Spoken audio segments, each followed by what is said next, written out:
Dan Israel menyetujui gencatan senjata dan mengakhiri 12 hari perang setelah Presiden Amerika Serikat Donald Trump terlibat dalam konflik dengan menghancurkan situs nuklir utama Iran.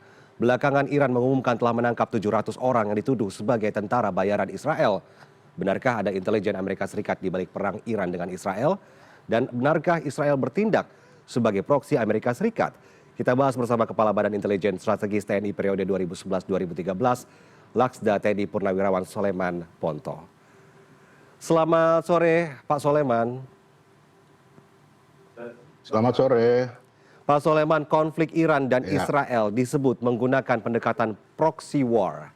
Kepala Badan Intelijen Mossad Israel, David Barnea, memuji agen-agen atas kehancuran situs nuklir di Iran. Ia juga mengakui kontribusi Badan Intelijen Pusat atau CIA Amerika Serikat dalam operasi yang dijalankan dan menganggap Amerika Serikat sebagai mitra utama.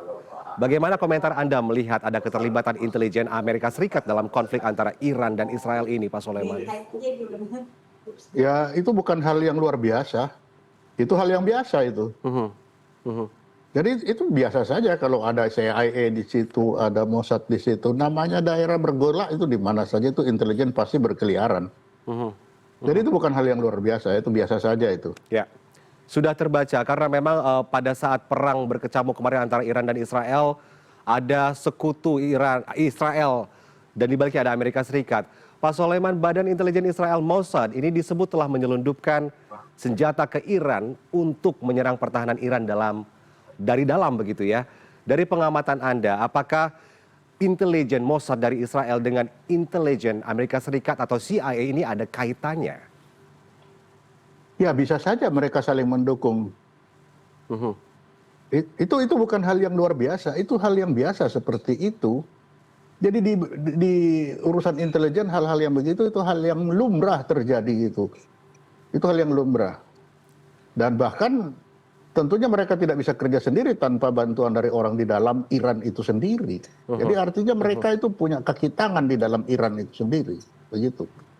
Iya, kalau melihat situasi yang ada, geopolitik yang ada, Pak Soleman, sekiranya kita melihat perang antara Iran dan Israel kemarin sebelum mereka melakukan gencatan senjata begitu ya, ada beberapa yang menganggap pendekatannya proxy war sudah pasti. Kemudian ada Amerika Serikat di balik Israel. Sebenarnya kalau kita melihat CIA ini di Amerika begitu ya, pengaruhnya sangat kuat karena Amerika ini adalah negara adik kuasa. Anda pernahkah mencermati seberapa luas cakupan wilayah yang ada basis-basis intelijen atau agen-agen CIA di luar sana, di antara Iran dan Israel ataupun di Timur Tengah ataupun di luar sana, Rusia misalnya, apakah intelijen CIA ini banyak tersebar luas di dunia ini? Banyak. Jadi di seluruh dunia ini, seluruh agen intelijen itu ada, itu pasti. Ya. Itu sudah pasti. Mereka ada di mana-mana. Itu benar. Ya. Pak Soleman, kalau kita tahu Badan Intelijen, agen-agen intelijen ini bekerja dengan penuh strategi dan skenario. Kita masyarakat awam juga ingin tahu bagaimana cara kerja agen intelijen ini sebenarnya sehingga bisa mempengaruhi kemenangan suatu negara atas suatu perang. Cara kerjanya bagaimana, Pak Soleman? Karena dia tadi di berita tadi kan jelas bahwa mereka sudah masuk dari awal. Jadi pekerjaan mereka itu mereka bekerja dikala orang tidak tahu bahwa mereka sedang bekerja. Ya. Itu yang namanya intelligence. Jadi ketika mereka bekerja, orang tidak tahu bahwa dia sedang bekerja. Dia membawa barang, membawa senjata. Orang tidak tahu bahwa mereka bawa itu senjata. Itulah intelijensinya mereka. Itulah kepintarannya. Bagaimana mengkamuflase pekerjaan-pekerjaan sehingga orang itu tidak tahu apa yang sedang mereka kerjakan. Itu. Apakah Anda melihat Iran dengan jajaran agen-agen federalnya atau badan intelijen mereka, Iran pasti sudah tahu kalau ada agen intelijen dari CIA ada di sana? Pasti. Sudah pasti ya, mereka tahu. Ya. Sudah pasti mereka tahu. Oke. Kemarin mantan Kepala BIN Hendro Priyono menyebut tujuan akhir Amerika Serikat adalah menguasai Suriah.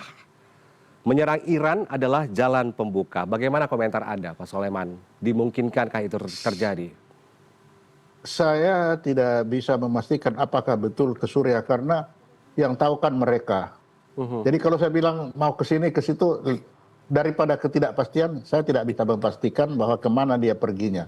Ya, Tetapi yang jelas saat ini Amerika sedang berupaya menjadi mediator yang baik, kan itu. betul. Oke, berarti peran Amerika Serikat dengan Badan Intelijen Pusat atau CIA ini memang cukup sangat signifikan ya pengaruhnya bagi konflik-konflik di dunia begitu di internasional. Bagaimana Anda mencermati sepak terjang operasi CIA ini begitu sejauh ini? Memang selalu adik kuasa seperti negara, apakah Badan Intelijen Pusat atau CIA ini adalah badan intelijen terkuat di dunia sampai saat ini? Jadi sesuatu badan intelijen itu kuat atau tidaknya yang jelas yang sangat mempengaruhi itu adalah anggarannya. Ya, Kalau anggarannya besar ya dia akan sangat kuat. Kenapa? Dia bisa paling tidak dia bisa menutup mulut orang-orang yang tahu. Itu minimal. Jadi kalau di anggarannya besar maka dia pasti kuat karena dia bisa menyembunyikan semua pekerjaannya. Minimal dia bisa menyembunyikan. Dengan cara apa? Ya dia tutup semua mulutnya itu. Kan begitu. ya. Itu sudah pasti. Ya, ya, ya. Agen di intelijen ini memang digunakan untuk berbagai misi begitu ya. Ada yang ingin meruntuhkan kekuasaan tertentu, ada yang ingin menggulingkan rezim tertentu atau kelompok-kelompok tertentu itu dilakukan. Konflik internasional pasti punya skenario besar di dalamnya. Amerika Serikat menggunakan proxy war dan permainan intelijen begitu Pak Soleman. Bisakah Anda menjelaskan dampak sebuah permainan intelijen terhadap Indonesia? Ancaman-ancamannya. Ya banyak. Di Indonesia kan permainan intelijen itu dia bisa menghidupkan teroris di dalam negeri. Dia bisa menggalang buruh supaya tiap hari berorasi di depan DPR. Dia bisa membuat banyak yang bisa dia perbuat sesuai apa maunya. Ya. Dan kita tidak pernah tahu bahwa itu sedang dibakar. Itu hanya segelintir orang yang bisa mengerti. Oh ini memang misalkan ketika kita melihat demonstrasi buruh. Apakah itu demonstrasi betul-betul mereka ataukah ada penunggang gelap di belakangnya yang tidak terbaca? Kan begitu. Jadi sangat mudah. Apalagi kalau uangnya banyak. Untuk menggoyang satu negara itu sangat gampang dia. Ya. Jadi kita sini di buruh kita digoyang lewat buruh, digoyang lewat mahasiswa. Itu apalagi mahasiswa, mereka tidak tahu bahwa mereka sedang ditunggangi. Nah, yang aneh kan kita lihat waktu bagaimana mahasiswa mendemo DPR tentang undang-undang apa waktu itu, Cipta Kerja. Begitu ditanya, Anda sudah baca enggak undang-undang itu? Belum. Nah, dari situ kan kita bisa lihat bahwa mereka ini dibakar untuk membuat itu. Dia tidak tahu apa yang sedang dia lakukan.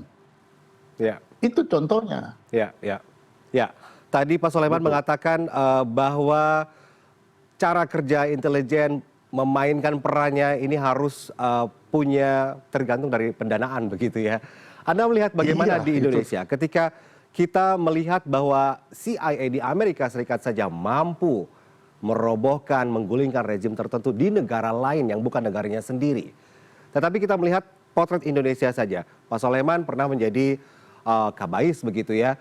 Apakah di Indonesia pemerintah mensupport dengan sangat besar untuk peran-peran intelijen di dalam negeri? Tidak. Ya. Sudah pasti ya Pak Soleman. Menyedihkan. Menyedihkan. Saya akan merasakan.